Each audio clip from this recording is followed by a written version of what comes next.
Hey, this is Deji. And Chris. Welcome to the Lot1 Podcast. Today we talked to Rachel Dusa. We broke down the camera team, DPing versus camera operating, sexism in the industry, lessons in chemistry, the L word, and so much more. Let's get into the show.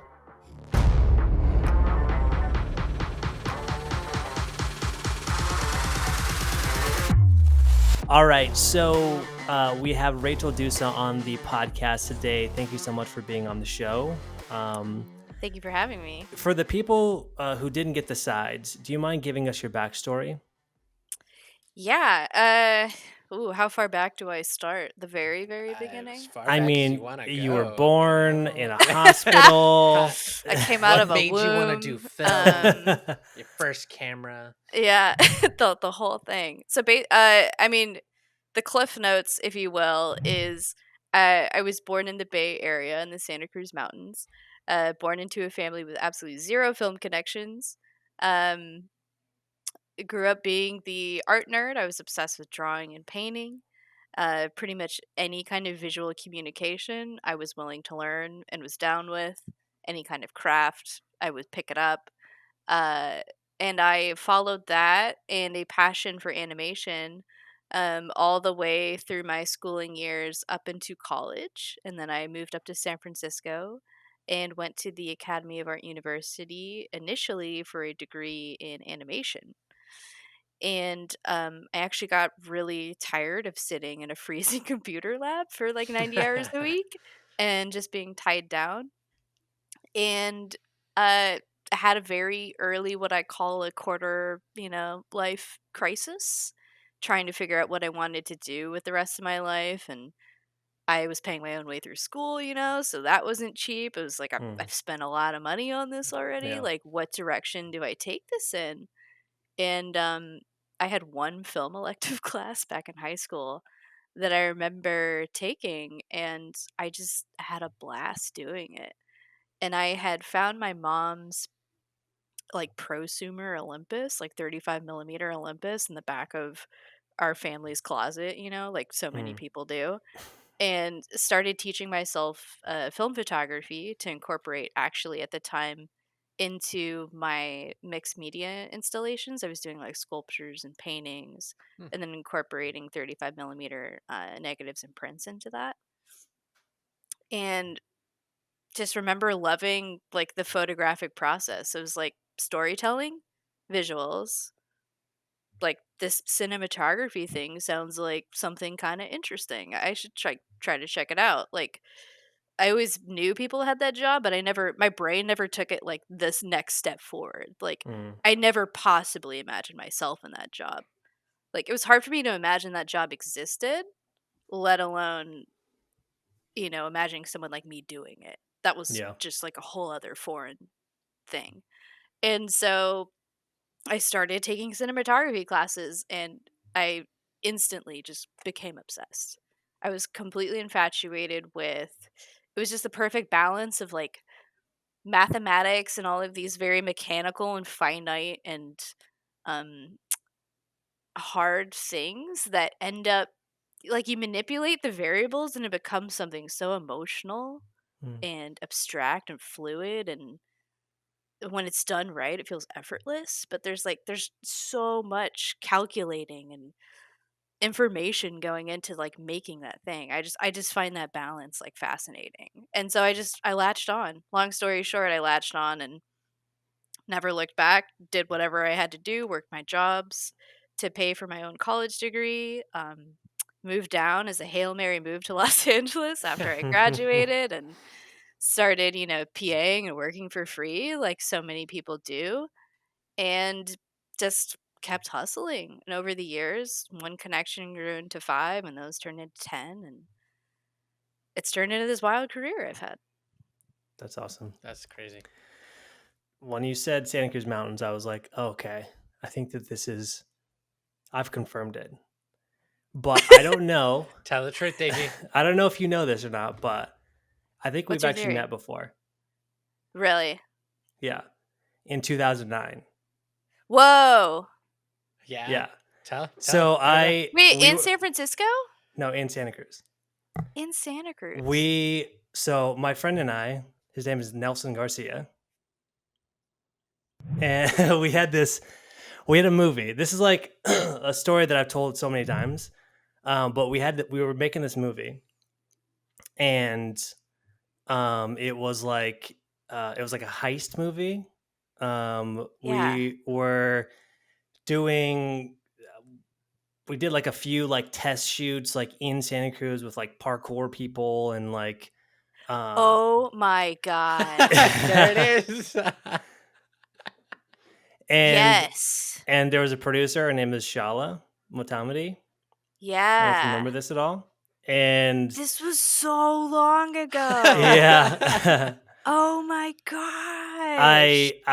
When I saw your face, not just now, but like before, I was like, oh, wait a second. Like, Yeah, you were like, and the name, and I was like, wait a second, like something. I like for some reason I just like when I see names of it, I'm like I like know this person from somewhere. I don't know exactly where it is, and so I like typed it into my like did you do my the email older search? email.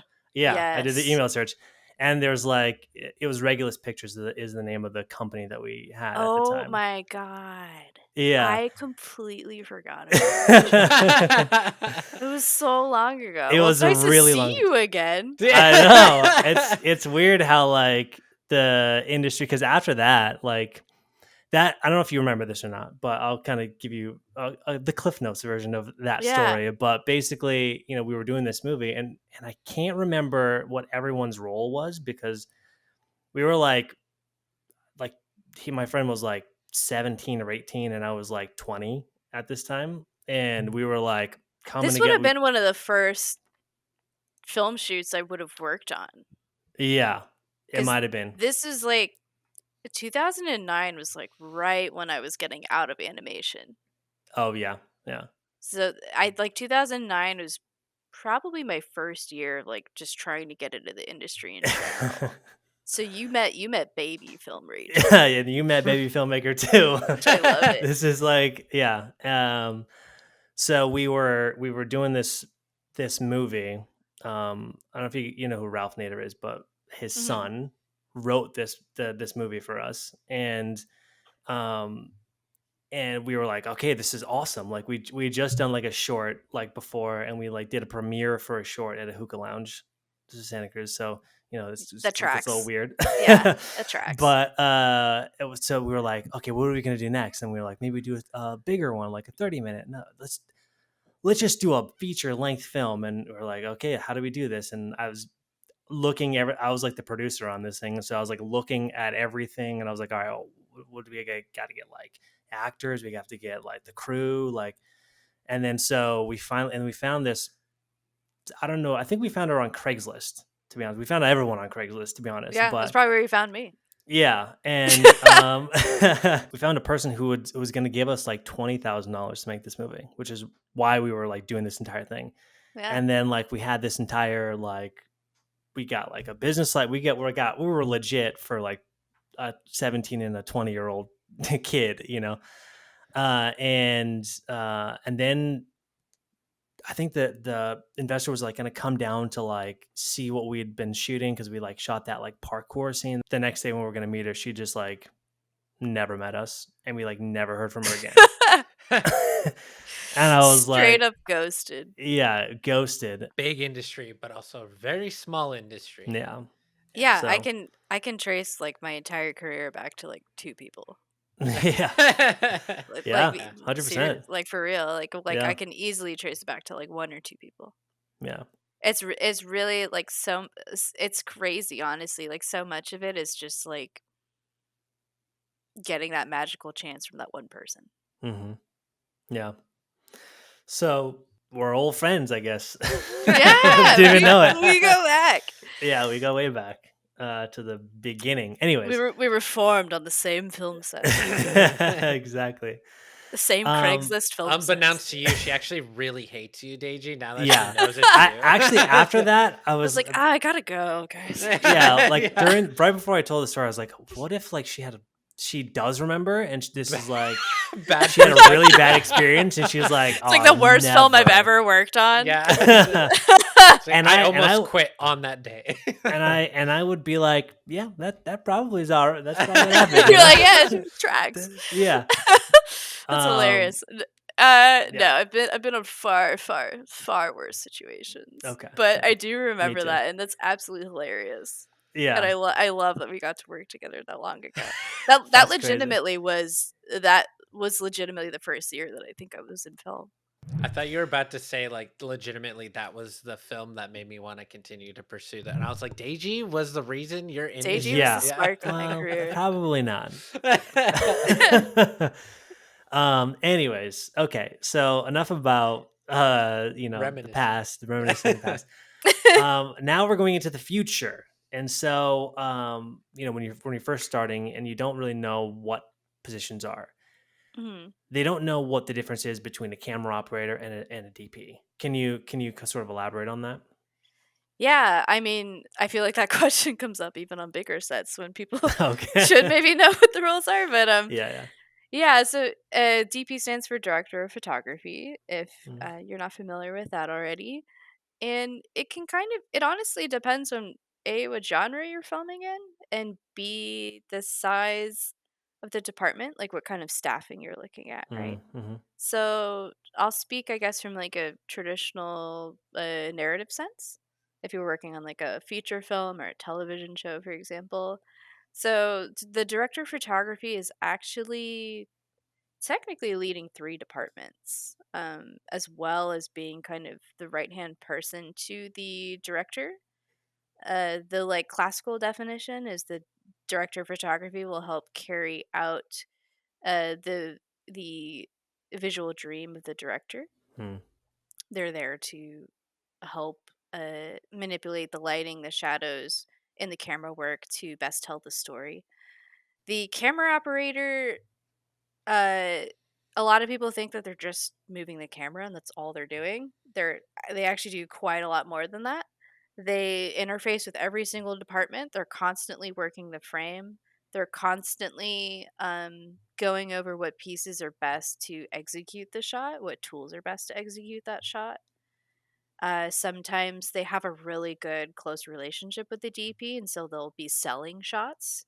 They might have, used their phone to uh, create a mock-up or a previs of some shots that they want to sell, right? Like on Artemis, for example, which is what we call director's viewfinder. It's a way to use your cell phone to get an idea of like what size lens is going to look like from what position. You can kind of loosely frame up shots, right? So a camera operator will use that piece of software to sell shots to the DP, but the camera operator is really carrying out whatever the DP wants. So the DP carries out what the director wants, the camera operator carries out what the DP wants. Is there a specific path to becoming a DP? There is not. I get asked this question constantly. This is like the golden question, Yeah. and there really isn't. Like there Yeah. truly is not. You can go to school. You don't have to go to school. You can buy gear. You don't have to buy gear. It could just be connections who you know. I've seen people come from completely different, fields and step in as a DP. Like maybe they come from advertising or graphic design, and as a first assistant, I had to maybe do more of the legwork on like camera exposure for them, for example, because they came from a different field. Other times, it is very traditional. You work your way up the ladder from the very bottom. And to me, that's my personal favorite path just because you can't be an effective leader if you don't know what you're leading. Like you need to understand the people's positions and jobs around you and below you, just like not as well as they do, but you have to know what they're dealing with, and you certainly have to know when you change one variable here how it might change things for the lighting department over there, right? Like you're not just thinking about camera, you're thinking about lighting, you're thinking about grip, you're thinking about how does it affect talent, is it going to moiré, are the costumes going to moiré on this lens if I'm this this far away. There's What's so moiré many mean? variables. Just for the audience. Moiré is basically an optical illusion that occurs whenever you have a really tight pattern in front of a camera lens, especially when movement is introduced. You'll see it just kind of makes it's not a pleasant thing to look at. You most commonly see it with like a screen door is how most people Yeah, see it. yeah, Is if yeah, you're yeah. pointing a camera at a screen door and you try to move it, it'll start to just kind of shift and look a little funky. Hmm. That's an optical illusion that's being created, and that's Murray. That is exactly Murray. So you'll have a Murray pattern if you didn't, you know, talk directly with the wardrobe, right? Yeah, sometimes we'll do camera tests ahead of time.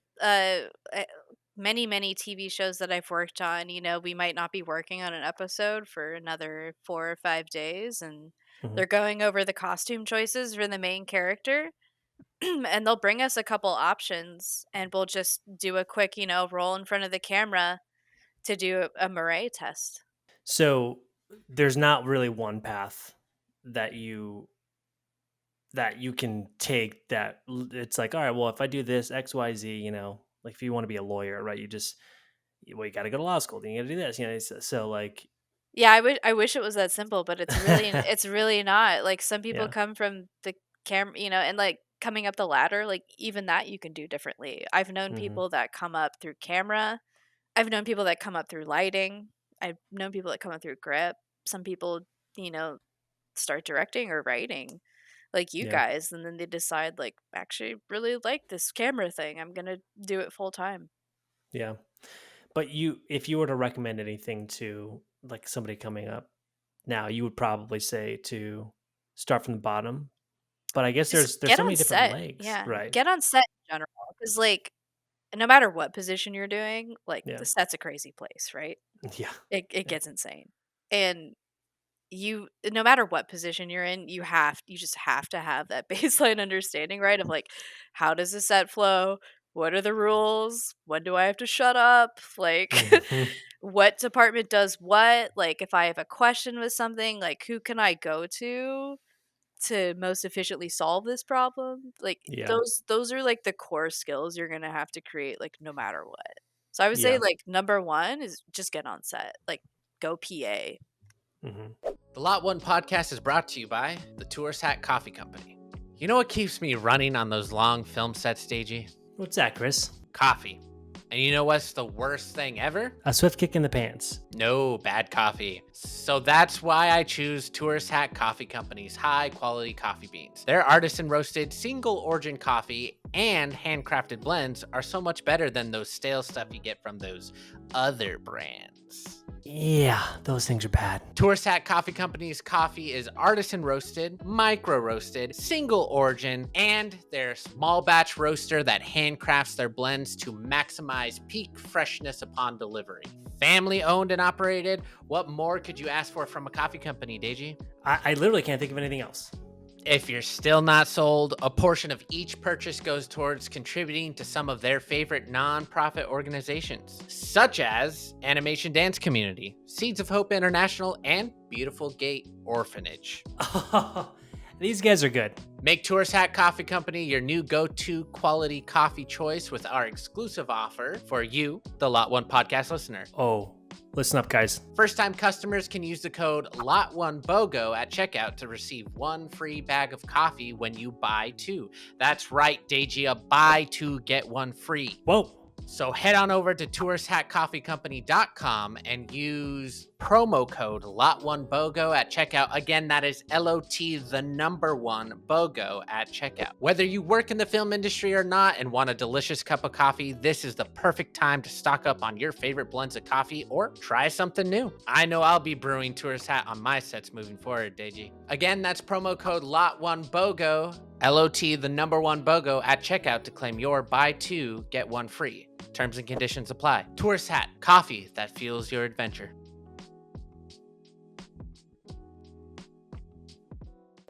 What does everybody on the camera team do? Like, what are all the different roles? Yeah, so like once again it depends on the genre. Yeah. It depends on the staffing.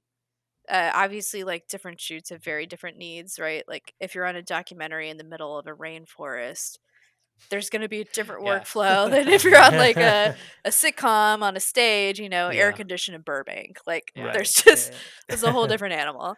And Yeah. so it can get complex, but the general like breakdown is usually you have a loader or a DIT. Those are not the same positions, very different. I want to Mhm. be clear about that.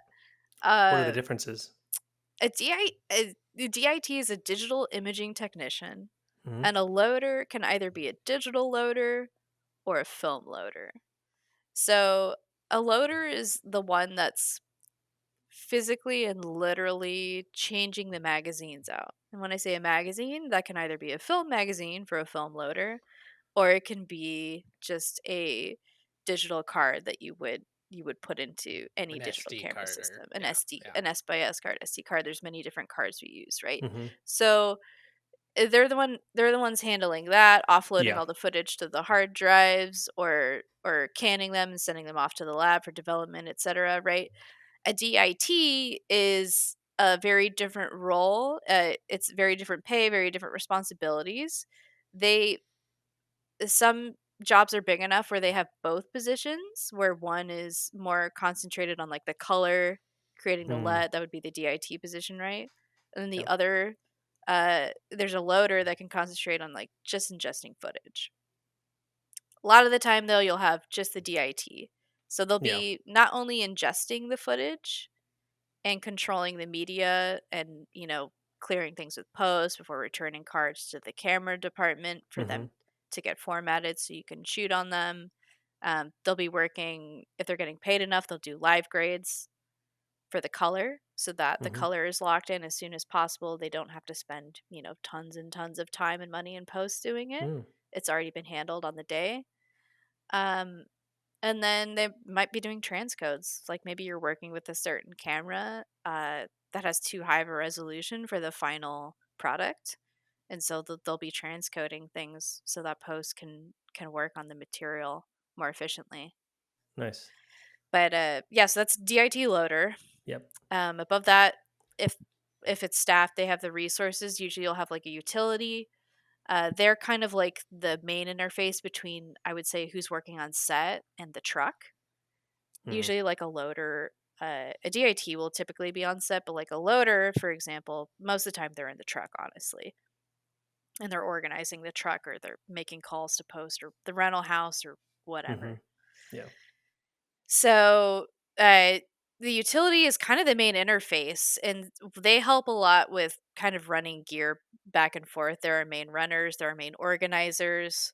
They're the people that, like, bless them, they'll get our like coffees and snacks, and they Yeah. keep everybody alive and hydrated.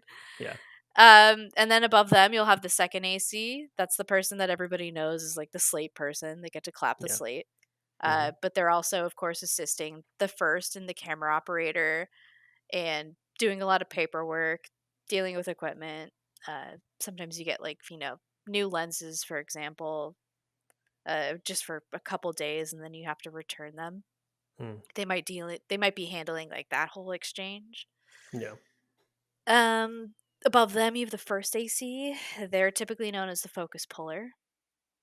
And they're, of course, pulling the focus for the shot. And when I say pulling focus, I mean they're manipulating a remote so that the focus can stay locked onto typically the actor's eyes. Obviously, they control where the focus goes. And so there's a lot of, it's actually a lot of creative license there, right? With where you're leading the audience's eyes, you have Mhm. actually a lot of creative control in that position. And depending on where you're landing that focus, you can definitely change the emotion of a shot. So you're doing that. You're the main camera technician. So you're building the camera, making sure it works all the time, it operates all the time. You're making sure that it operates the best for the operator, of course, because that's their tool. And then you have the camera operator. We went over it a little bit, but they're carrying out the director of photography's vision. They're always looking out, for any errors or things that they can add to the director of photography's vision.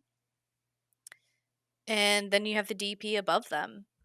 And then sometimes, on bigger shows, it gets very complicated where you have like that entire roster, but we have multiple camera units. So we'll have like four Yeah. of those or Yeah. three of those. Yeah. Each department, each operator has like, the AC, the second hmm AC, and so yeah, just it can get like that camera department can get really big, you know. Yeah. Yeah. Like, when I was working on lessons in chemistry, for example, it's on Apple TV. Like, I was just on a side like day playing unit. I only played a handful of days on the show, but the days that I was playing, like I think we had like 6 or 7 camera teams working. And we were spread like across the stage in multiple areas so that they could Hmm. literally plop, the talent. They could take the talent here and knock out a scene and then go straight to here and they didn't have to wait for Yeah. here to move or any like there was already somebody set up there waiting for them, right? Nice. And yeah, so it can become a very, very, very big moving machine very quickly.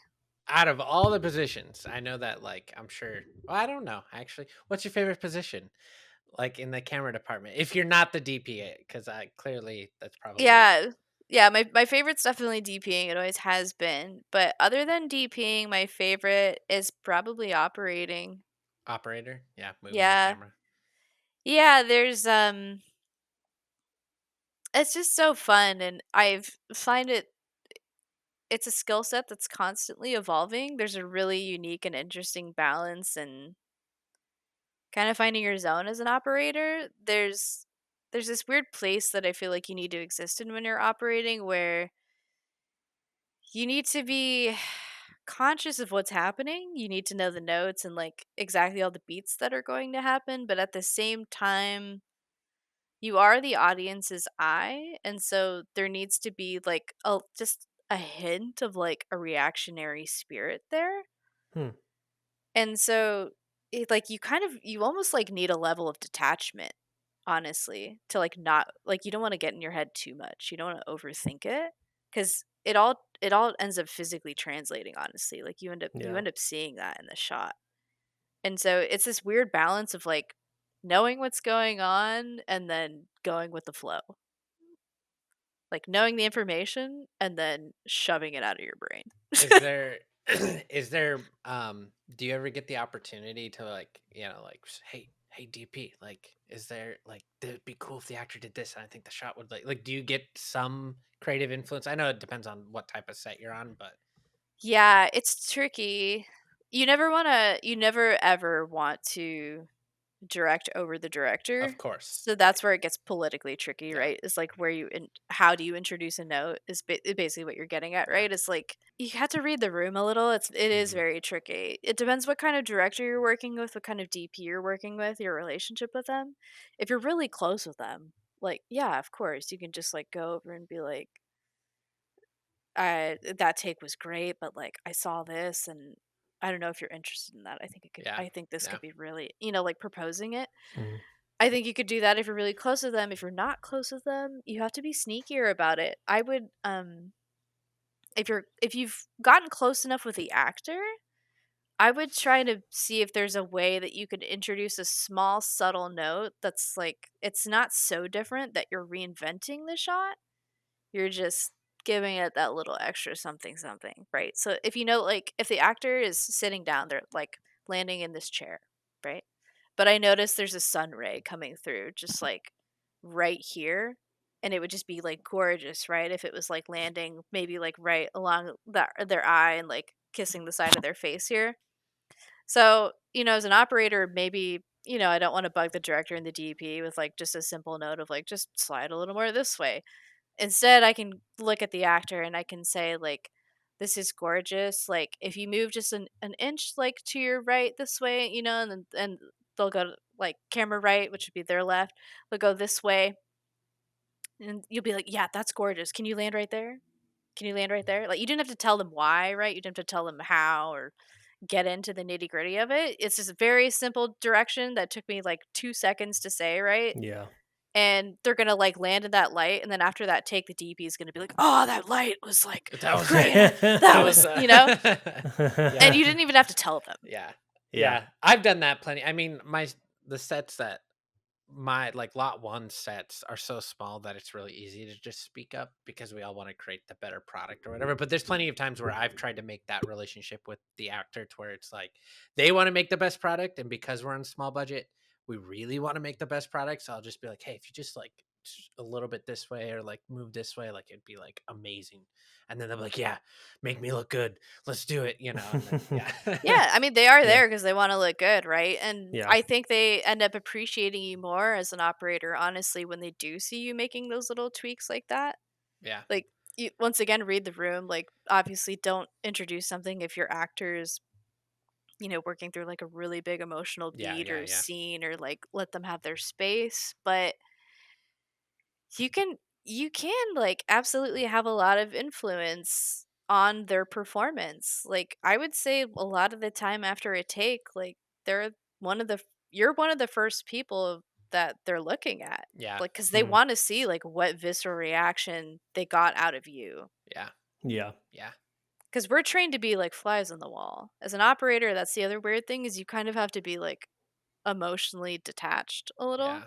'Cause, if they're crying or giving this big performance, like, I can't be, like, sobbing while I Yeah. have to be able to see what I'm doing, right? And so, Yeah. you have to be able to control your emotions in, like, kind of a weird way and Yeah. remove yourself a little, but I think that they know that, and so I think, like, if they see you, like, smirking or something, behind the camera, like, they're like, "I'm doing good." It's funny you bring that up though, because like there's so many for me, it's kind of psychotic in a weird way because it's like, oh yeah, they're having this like big emotional scene, but me as a camera operator, like I'll be like looking at the frame and I'll be like, yeah, this is good. Like I'm like Yeah. totally like obsessing over it, and then so that connection you make with the actor, or like if the framing was bad or like they just moved the wrong way or like I messed up, and I'll just go like sad, and they can see that. I've never really thought about the like you are technically Mm, like probably one of the first people they interact with, but it's also just yeah. kind of funny how like out of context it could be like a kind of psychotic that you're like, yeah, this is good, break down Yeah. more, like keep it up, like, and you're Yeah. like, Yeah. No, it could go, like, both ways, like, I don't know if you guys listen to the Op podcast at all. Which one? Uh, it's called The Op. Shout The shout op? out shout out Dave Comedies to your podcast, The Op. Okay. Yeah, it's great. If you're interested in camera for like operating, camera operator podcasts. Nice. yeah, Yeah. Nice. specifically camera operating, fantastic listen. It's run by Dave Comedies' amazing SOC operator. SOC is the Society of Camera Operators, for those that don't know. Uh, I'm a member of that organization as well. But he has a great podcast. It's called The Op, and he talks about working on this like huge movie. He was doing Steadicam, I think at the time is was the setup, and he had like a bead of sweat running down his forehead, and it was itching like crazy. He's doing this big oneer, right? But it's just itching his face like crazy. So he kept shaking his head trying to get this like bead of sweat to just fall off, and it wouldn't, right? And so he kept trying to, and he's operating this huge oneer, and the actor immediately after was like, we're gonna go, we're gonna go again, we're gonna go again. Like they're like, why? That was great. And he was like, well, Dave didn't like it. He was like shaking his head the whole time. Yeah. That's So funny. like they really do look at you. Like uh I something That's that great. you brought up that I would like to like maybe dig into is like the relationship between a first AC and a DP. Uh, yeah, Mm.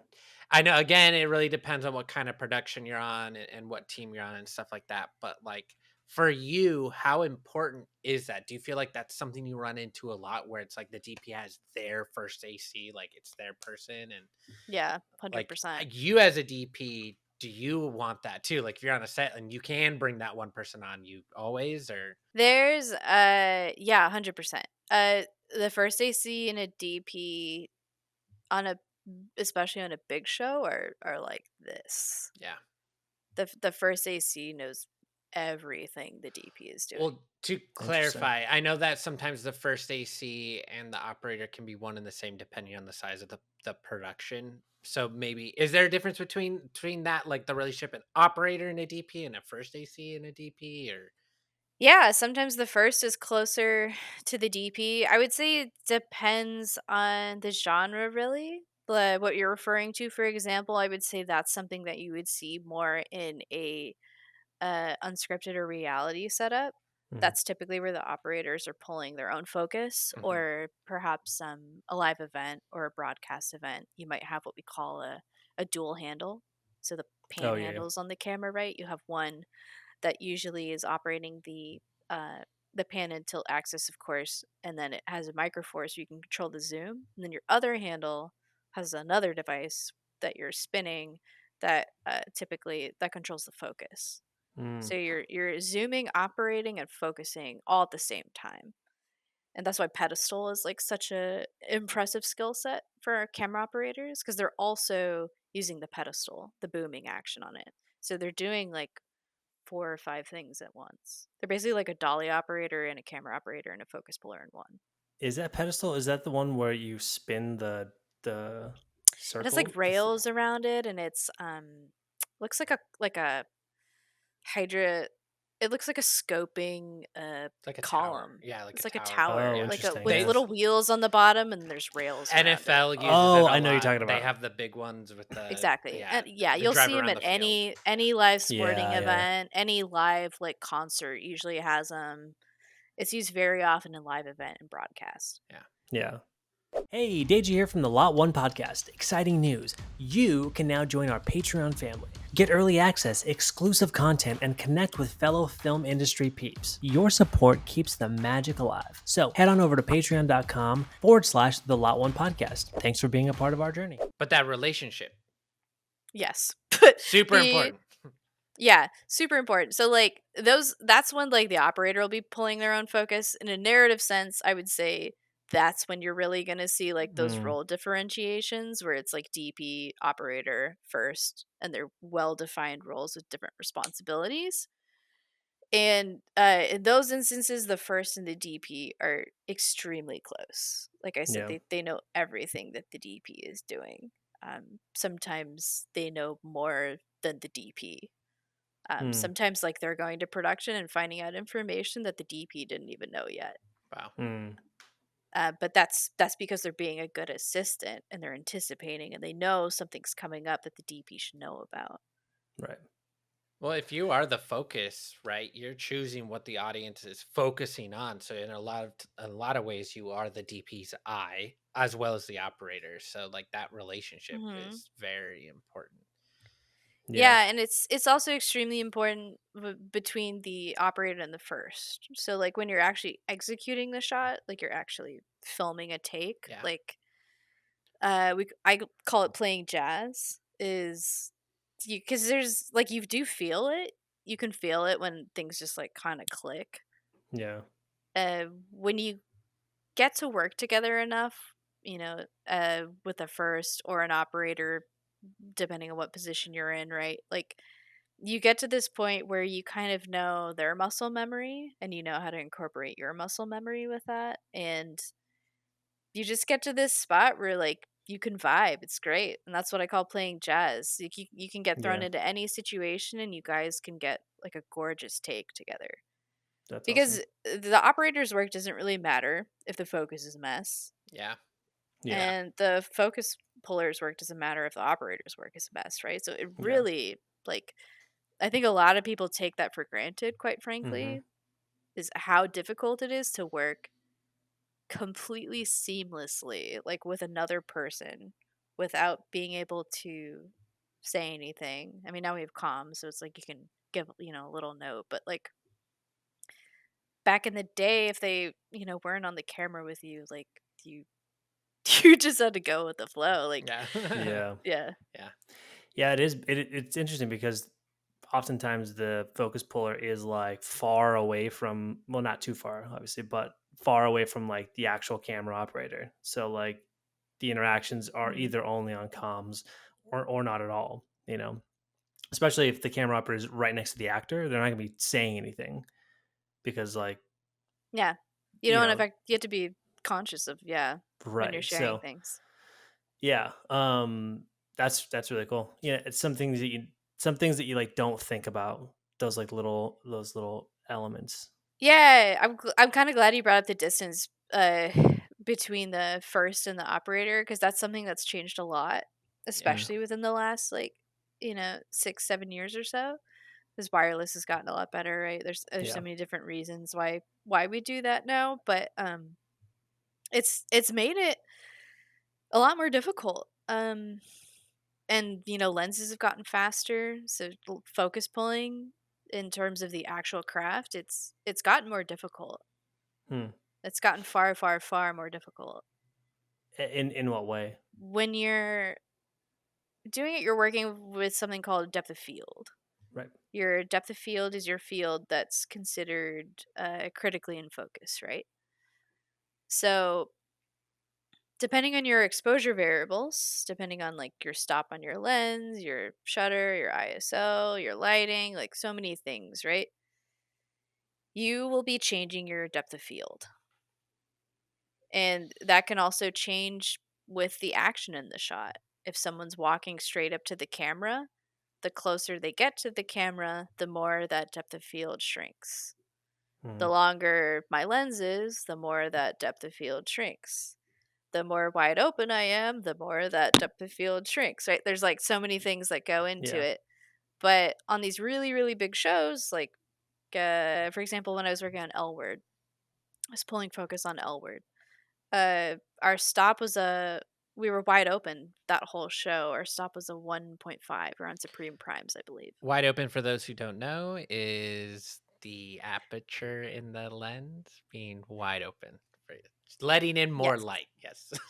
Yeah, the blades, the mechanical blades inside of the lens housing are as open as they can be. Exactly, yeah. You're letting in the maximum amount of light that you Which And can. that increases the depth of field. That decreases the decreases. depth of It field. makes it to where you can't see the Decreases. background as good as you. Yeah, Got it. It decreases, it makes your depth of field more shallow, is what we shallow. call That's it. the word. Got it. Yeah. Yeah. So on L Word, with the 1.5, and oftentimes the widest lens that I was on was usually an 85 because I was the B camera, which is typically Mm-hmm. the tighter shots. And so my depth of field most of the time on that show was probably just like half an inch, maybe. So Yeah, I see. that's a half an inch window that I have to keep someone's eye in focus as they're doing whatever.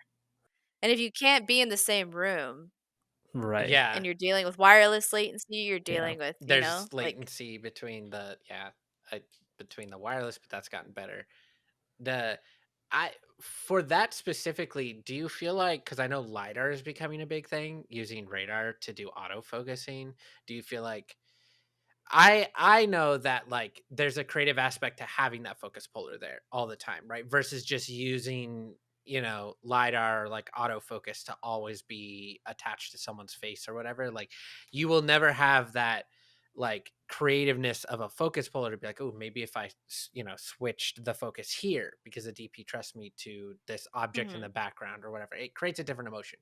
At the moment, there's nothing that can replace that in the autofocus area except for you like hitting a screen or whatever. But do you feel like in a situation like that, like why didn't they just use like an autofocus like lidar situation? Or do you feel like that's just not there yet, or it is replacing you guys? Or It's the technology is not there. Even if it was there, I don't to me it's not an apples to apples comparison. Like once you really understand the technical side of it, Mm-hmm.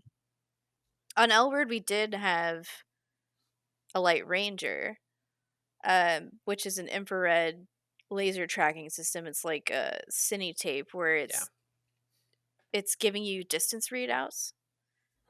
Okay. Technically, you can use an autofocus function on a light ranger.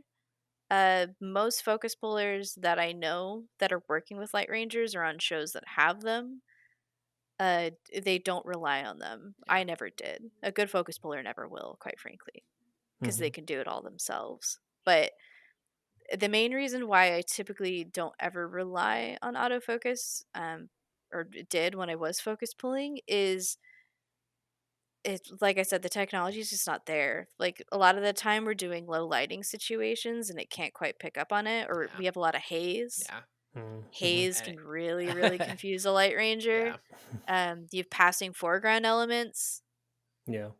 A classic situation that I find it just never gets right is if somebody turns to a profile. It Okay. goes to their ear every single time. Got It it. doesn't know to keep with an eyeball. And an Right. eyeball, when you're looking at someone's face, especially once they turn to the side, that is a focus pull because I have one plane here.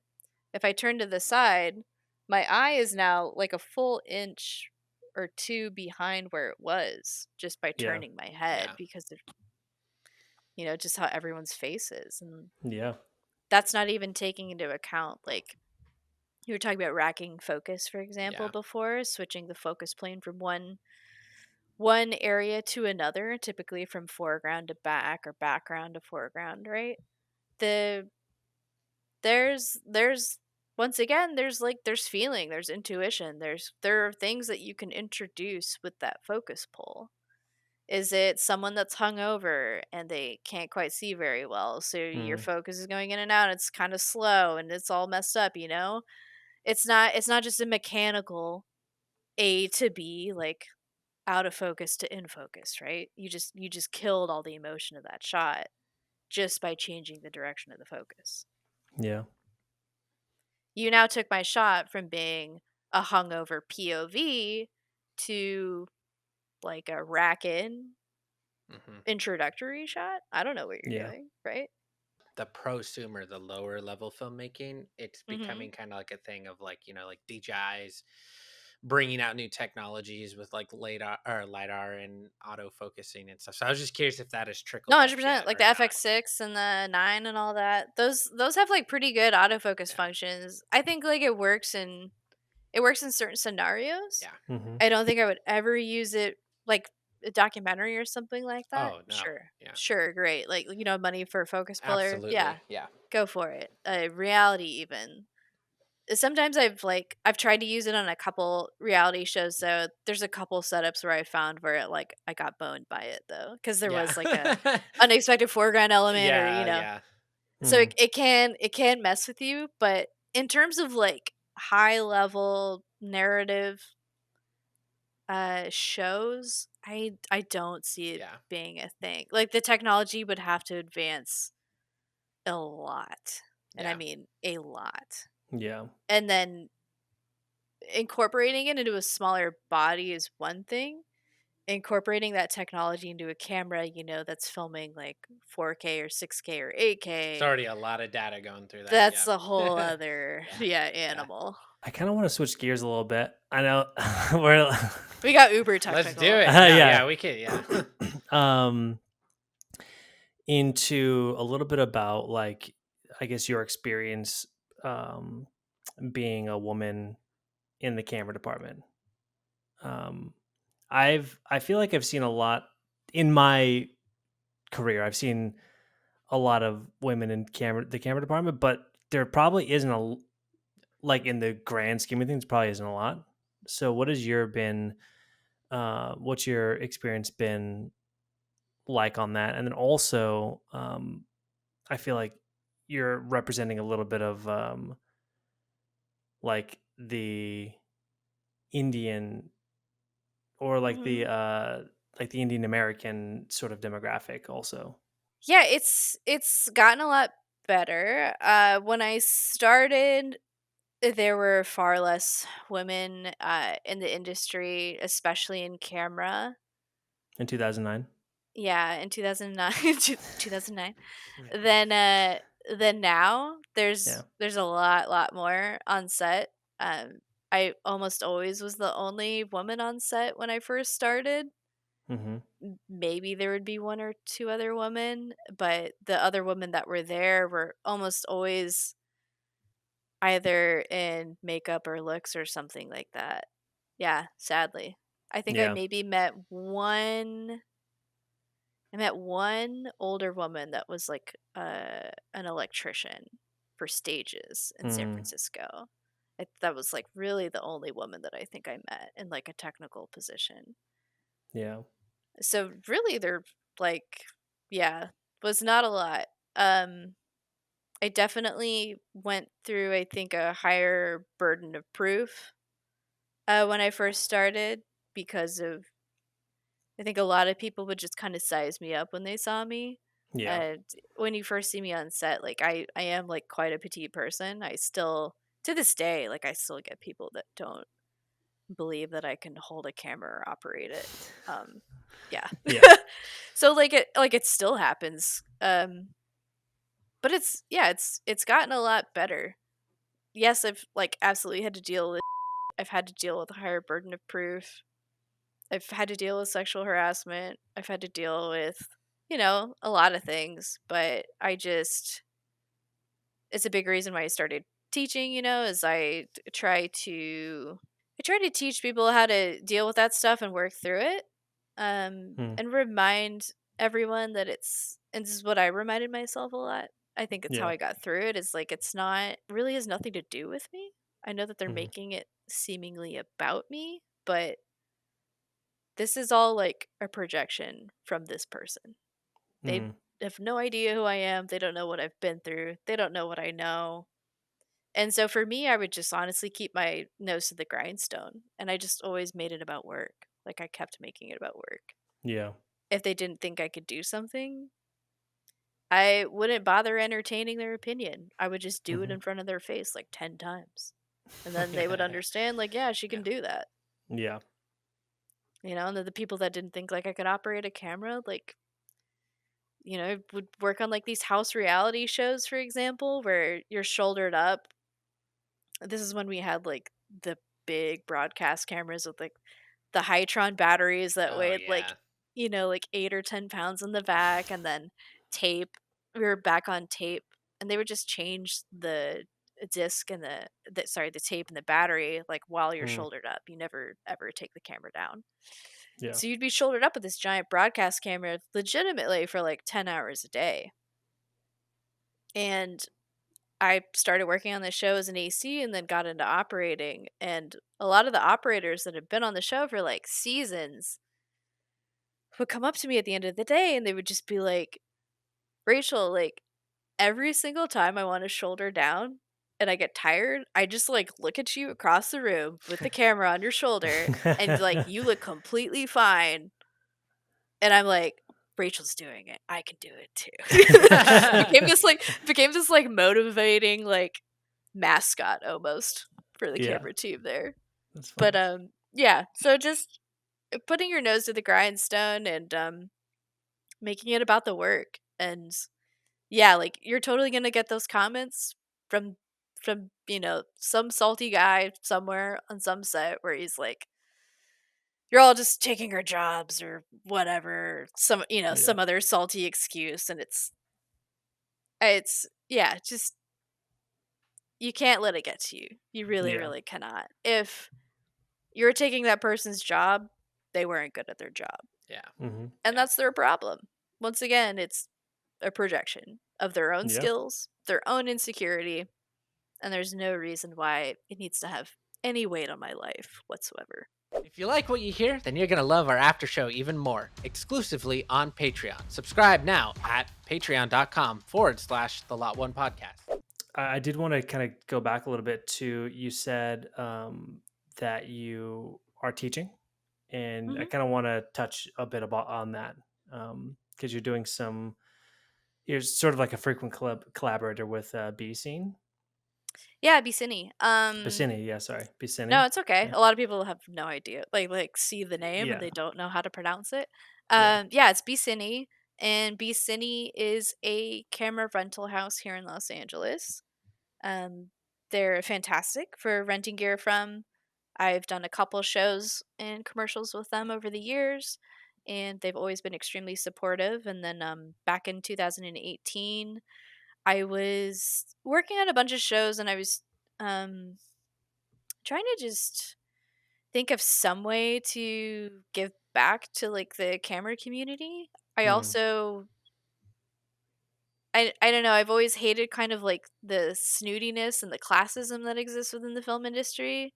yeah, And like yeah, I worked like 4 jobs to pay my way through a college degree to get into this wild industry, but even I understand that like even being able to do that is a level of privilege that other yeah, people don't have, right? So many people come from so many different backgrounds, and if we truly want to say that we're about equity and diversity and inclusion and all of those things and changing the face of this industry, I don't I've always believed you have to be a lot more than talk, you have to be action, right? So Yeah. for me the action was, what if I can supply this knowledge like with the gear for like a really low cost? And what if I can advertise it to demographics that aren't usually in this industry? Because Yeah. it's one thing to hire those people to, check your boxes, as people say. It's another to set those people up for success so that they can get rehired. Yeah. And it's the latter that I'm mostly interested in. That's awesome. It ends up being exploitation in the place of where you were trying to lend support. Right. It's hilarious. Like I encounter this constantly. Around the time of like Me Too, actually, there was a big push to get more women on set, which is great. But I cannot tell you the amount of calls that I would get that would just be like, yeah, it's going to be an all women crew, and everyone's, just doing this one for like half rate. Just to get this done and like show the message that like we can get women on set. It's like, yeah, you Yeah. can get women on set, but you can also pay them to be on Right. set. I mean, that's like What? that's like such a backwards, like almost ironic kind of like way to go about it. You're Mhm. like, the point is to get people on yeah. So like paying them less to do the same job that you'd pay, a man to do. Yeah, and then those same jobs, there was actually a lawsuit that came out of one job that I worked on where it was like same situation that I just described there, but they ended up sending like the entire, basically there was a large magazine that came to take photos. It wasn't announced until like the night before, and they sent out along with the call sheet a lookbook for the crew to Mhm. match. So Yeah. this was an all woman crew, and they wanted us to come in certain outfits. And then on the day when they wanted to take, apparently they wanted to take a photo of the crew to show this, to show that this brand was utilizing like all women to make what this commercial, whatever. But they wanted to send everyone through hair and makeup first Hmm. before like taking this photo. It was just like it was just so degrading, so Yeah. insulting the entire day. And it ended up turning into this massive lawsuit because of many other issues. But yeah, Yeah. it's at the end of the day, we just want to do our jobs. Yeah. Like, Yeah. quite Yeah. frankly, I would love if this wasn't even a question on your list that you felt like you had Yeah. to ask. You know what I mean? Like, I don't mind that you did ask. I'll put this make Yeah. that Yeah. clear. Yeah. But like, Totally. I wish it didn't have to be a Yeah. thing. Like Right. the fact that you have to ask, like, what is it like being a woman camera Yeah. operator? Yeah. Like, It, it's not like you're gonna have another camera operator that's on here that's a guy and be like, what's it like being a guy camera operator? It's like, 100%. I just want to be like known for doing my Your job. work. Yeah. Yeah. It's interesting because I had this similar thought like a few podcasts ago, just thinking about like for myself, like what would it be like to be, a black filmmaker? I'm like, well, I don't know how to not be a black filmmaker. I've only been a black Yeah, I was like, filmmaker, it's all I know. so in a way, it's interesting.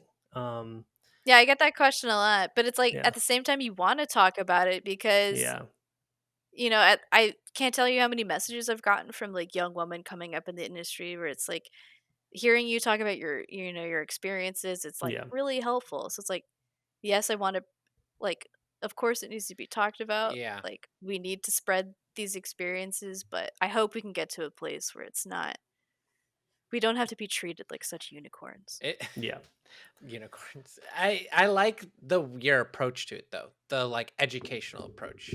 Cuz yeah, the idea that like, you hire to check off a box, but like do they get anything from it? Or are you just throwing them into a situation or a job that they can't perform? and it's like just because you're checking off a box, or that they feel stressed about, and then they never get rehired because their skill level wasn't to where it should have been because they just never were trained, or because they weren't Well, ready. then the Or stereotypes persist, yeah, right? It's yeah, like, well, 100%. yeah, that's yep, why we can't hire a woman. They never yeah, know what they're doing. yeah, Like, Yeah.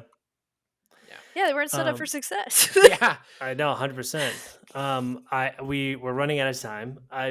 There's a lot I still want to talk about this, and we're going to talk about it in the after show. But when did you sort of realize that you had that passion for teaching?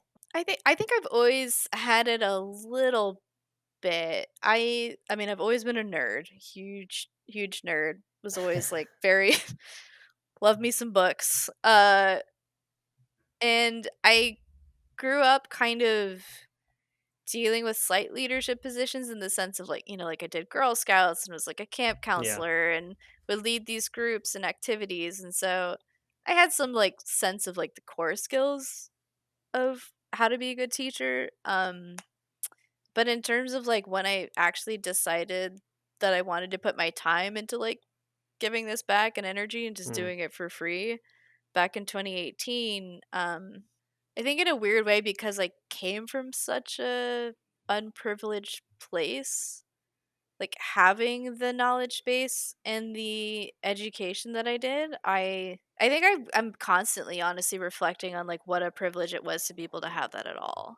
yeah. And so I wanted to feel like I could give that back. Just from working on sets with different groups of people, I saw a lot of there wasn't ever like a consistent way that people were being taught. And back in the day, the industry was like so much more of kind of like an apprenticeship format. Like Yeah. loyalty was more of a thing. You would be with the same crew for like 30, 40 years and just Mm, work your way up the ladder, right? And that's not really a thing anymore. And so I also just wanted to be able to provide, I think, like a consistent place where I could share the traditional, like proper workflow knowledge that I got getting my degree, right? yeah.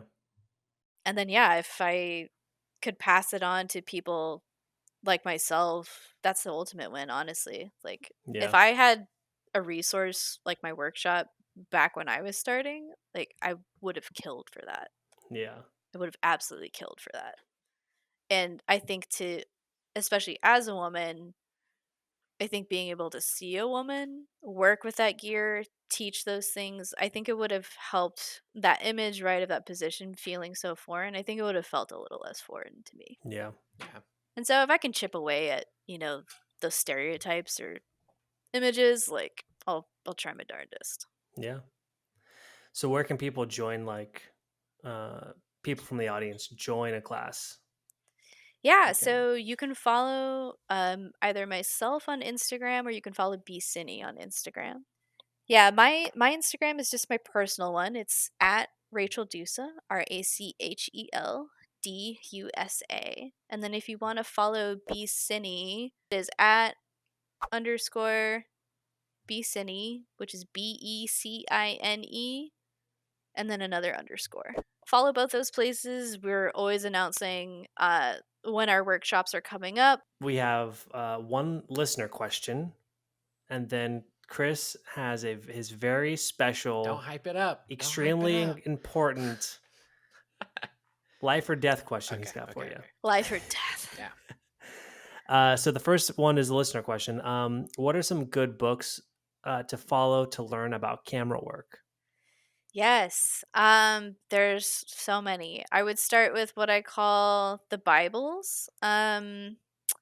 Start with the Camera Assistance Manual by David Elkins. If you're interested in camera assisting or just learning about cameras in general. And the camera department, that is what we consider like one of the Bibles. Scripture. Yes. True scripture. Um check that one out. Cinematography.com. Very, very helpful. Okay, Chris has got his question now. All right. Most important question. Are you a Sony person or a Red or an R? I'm just Ugh. playing. No. We'll save that for the after show. The Ugh.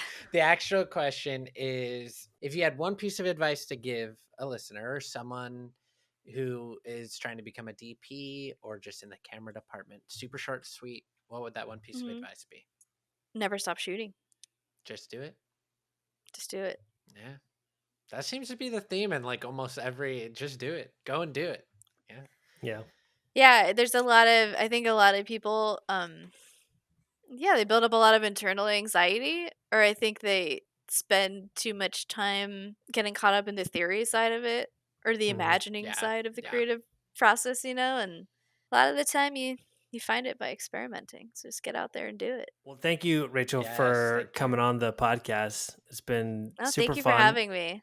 Very informative, actually, for me. I know Good, I'm glad. less about camera, but now I feel like I know more. Yeah. A lot more. Clearly, I could talk about ages. This stuff for ages. I didn't so, want to yeah. get too much in the technicals, but I guess we'll just have to save that for the after show. Yeah. Yeah. Okay, well, thanks so Rachel, much. thank you. And Thank we'll you. see Bye. All right, that's a wrap for today's Lot1 podcast. Thanks for tuning in. If you enjoyed this episode, subscribe to Apple Podcasts, Spotify, or wherever you listen to your podcast, and leave a review and share it with your best friend's dog. It really helps others to find us. If you're not part of our exclusive Patreon community yet, head on over to patreon.com/the Lot1 podcast. That is the Lot and the number 1 podcast for early access, bonus content like the after show, and more. Also, I want to give a quick shout out to our incredible Patreon supporters. Your backing keeps the Lot1 podcast lights on. Connect with us on Instagram and TikTok at the Lot1 podcast for behind the scenes content and updates. We're now accepting listener mail, so if you got questions for us or our guest, drop us a line. Also, if you're interested in finding out more about Lot1 Productions and all we got going on over here, check us out at lot1productions.com. Special thanks to Tourist Hat Coffee Company for sponsoring this week's episode. Head on over to touristhatcoffeecompany.com to redeem your exclusive buy 2 get 1 free deal with the promo code LOT1BOGO. That's LOT, the number 1, BOGO at checkout. Terms and conditions may apply. Again, that's LOT1BOGO at checkout. Until next time, keep those creative fires burning. Dream big, and remember, the filmmaking journey is a ride worth taking. See you next time.